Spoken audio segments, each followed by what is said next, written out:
ఇంతకుముందు 1940స్లో ఐజాక్ ఎస్మోవ్ అని చెప్పి ఒక రష్యన్ సైంటిస్ట్ అనమాట. ఈయన రోబోస్కి కొన్ని రూల్స్ చెప్పాడనమాట. రోబోస్ హ్యూమన్స్ చెప్పిన మాట వినాలి. అదేవిధంగా హ్యూమన్స్ చెప్పిన మాట వింటూనే ఇతరుల హ్యూమన్స్కి హాని కలిగించే మాటలు మాత్రం వినకూడదు.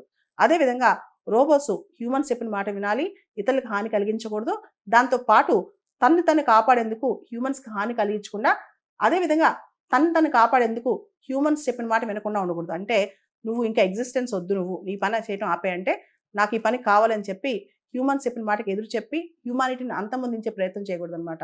ఆర్టిఫిషియల్ ఇంటెలిజెన్స్ సంబంధించి పేపర్ క్లిప్ మ్యాక్సిమైజర్ అనే ఒక థియరీ ఉందన్నమాట.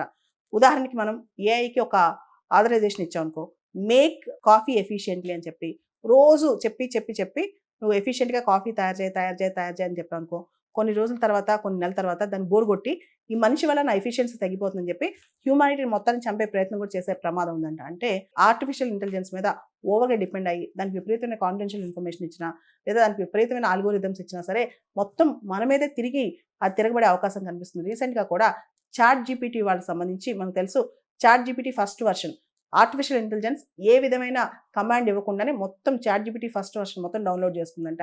ఇలాంటి చూస్తే భవిష్యత్తులో ఏఐ వల్ల పెద్ద ప్రమాదమే ఉందన్నమాట. ముఖ్యంగా ఏఐ వల్ల డీప్ ఫేక్ ఎంత వస్తుందో అసలు మనం అర్థం చేసుకోలేని పరిస్థితిలో ప్రపంచం ముందుకెళ్తుంది.